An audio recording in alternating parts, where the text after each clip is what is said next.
Start off, could you just introduce a little bit about yourself? Yeah, well, I'm Gaia Adduccio. I'm an artist working mainly with the device of photography. I'm Italian. I do live and work in Rome, so I'm based here in Rome mainly. I do have the chance to show my work, luckily a little bit worldwide, but Italy still is my comfort zone. I don't know, but my workspace and my contacts are here, all the people I work with. So yes, I do work with photography as my main tool.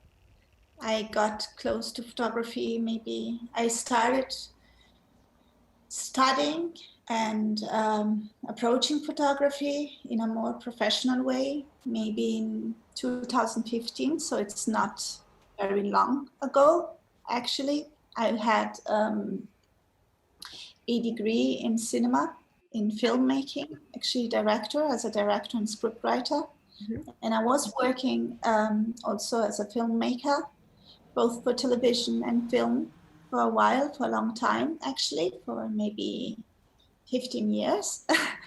And then what happened is I fell in love with photography. I always loved photography, actually, but always as a viewer, as someone that is experiencing it, but not making it. Mm-hmm. So I got pregnant of my first daughter, and I decided to attend a photography school close to home. The idea was actually to, I had already studied photography in Czech Republic at the FAMU, at the film school in Czech Republic, but my concentration was mainly in directing and script writing, so it was like something I did aside to my film degree. Mm-hmm. So when I went to this photography school here in Rome, I just wanted to get back to photography as mainly a tool for memory. And then at the end, it actually became my expressive me. It's always a project. It's never just one photo. Yeah, I think you can see that. Sorry, I think you can see that because you kind of work in series. Always. Series of. I can't help it. I mean, I would love to just have also an approach that is also just, let's go and get that one thing, but it's never one picture. It's never one picture. Yeah. I just get, my mind just goes there to the project. So yeah, about your photography, you about the developing and printing process. I was wondering, personally, I've experimented with printing my own and developing my own photos in the darkroom, and I always found it to be a lot more of like a mysterious, transformative process, and like working with the chemicals and kind of the spontaneous aspect. You don't know what's going to come up on the film, you don't know how it's going to turn out. I feel like it adds a massive element, a massive mysterious, like different element to the photographs. And I just wondered if you've also worked digitally and whether you have a preference, or like whether, yeah, like what do you think about the comparison between film and digital photography? I do always need a physical relationship with my work. Mm-hmm. This is something, to me, it's part of the fun.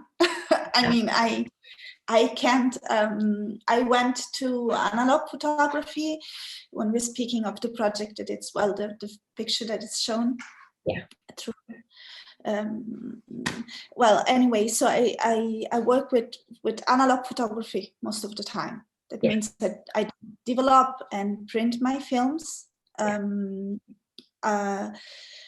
because I need somehow I always think that a piece of art is somehow an individual, you know, and as such, it needs also his physical element somehow. And I need to touch things. You said this very well. There's a whole of another experience a mysterious approach, an intimate approach when you are in a dark room anyway. It is very intimate, I think, in the dark room, yeah. And it's wonderful. I mean, for me, it's also, of course, you do things also for others, but you also do things for yourself and part of the process. And I do need a physical relationship with my work. So there has been projects where I also have to go through the digital phase. For example, again, the one on the back here. But because the result it's given by digital post-production. Yeah. But I always try to have also an analog, or anyway, let's say a physical relationship with the photo. Always. This one is a camera-less photo. I do scrap the emulsion on a Polaroid negative, then I clean it, I scan it, and then I do the post-production, and then I have it printed as a fine art work. Next question. So artist culture and the artist story exhibition, we're obviously very interested in stories, and storytelling is a big part of lots of different cultures. I just wondered if you have a favorite moment or a funny moment in your artistic career, throughout your artistic career, your favorite moment, most memorable. Like, you mean just something to tell, or an episode? A story a story that is important to you, or that is funny, or that you just remember. Of my artistic career, okay, that's tough. I don't know. Well, one of my favorite moments, I have a couple that have been moving to me also, or funny or beautiful, because what I like also of the artistic career, let's say, that it's very often related to relationships.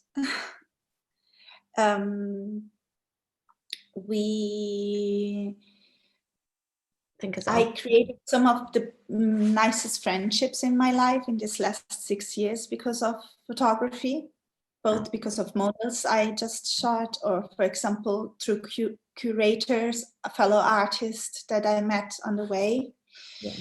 So, okay, one I really remember, the first one that became interested in my work and did a very big investment in this, because I was not at all professionally inserted in photography business, where the directors of the photography school I worked with, which are the school is called GSF Adams, and especially the director, her name is Luisa Briganti. She was really, really keen on my work. And so they decided to bring me to Prague, to the Prague Photo, for the first time, which is a very important exhibition in the independent scene of photography, artistic photography. And they brought me there, and it was a sort of solo exhibition. I mean, it was just me and her showing the work. And I remember it was really, really beautiful and emotionally nice to leave just the two of us, the three of us. There was also another woman with us, to go and prepare this exhibition on our own in Prague. So this is, for example, one of the nicest memories I have. Yeah. Or I loved, for example, the shooting of the pictures, because very often I give to the models the chance to choose the masks they want to wear. Okay, so you kind of leave it up to them. They also insert their creativity in it. It's a very dialectic moment, the one of the shooting, because they both choose what they want to wear. Of course, sometimes I say, I need this mask, can we do a couple of this with this mask? And they also very often the mask has this incredible power, that people know that they still are somehow hidden. So they allow themselves to play a lot during the set. which is something that maybe when they have to show their own face, they might be a little bit, they might be shy and don't want, I think, or they feel responsible or aware of what they yeah. do. While with the mask, they completely let it go. And very often the nicest ideas are established in very intimate and funny moments where they play a lot. I think from what you described, like the element of like play and like the models like influencing the final work, I think that also shows your cinematic perspective and how you bring a different, because obviously from working as a director, obviously with actors in film and theater, they they bring in they are their own people and you have to work with them rather than them, so they obviously play themselves like on stage, and they they make up their own lines sometimes, and you sometimes go with it and whatever. So I think this is kind of you bringing that element into photography, which is really, really interesting. I never thought about this, but actually the best photos I do very often have actors and actresses as rather than just, models. I do work with actors better actually because of this dynamic. Yeah. It's very funny. They do also have this tendency to give an interpretation to things. And this is very nice. I like it actually, in the relationship of photos. It definitely comes across in the work. So yeah. Thank you. I never thought about it. See, but nice. So my next question is, how do you feel about the arts becoming so digital? I think we should consider ourselves lucky that we have right now the approach, the possibility to do also digital work. And again, I mean, also on an artistic point of view, I mean, when you do an artistic work, not just the promotion of it, I couldn't have done that without the digital post-production. So I'm never against a tool because of the sake of it, actually. But it has to make sense in what you're doing. Yeah. If not, it's just experimenting with a technique, Yeah. So, and yeah, it's been so nice talking to you. It was really nice to meet you. Me too. So nice also to get to know you, and thank you so much for this great opportunity.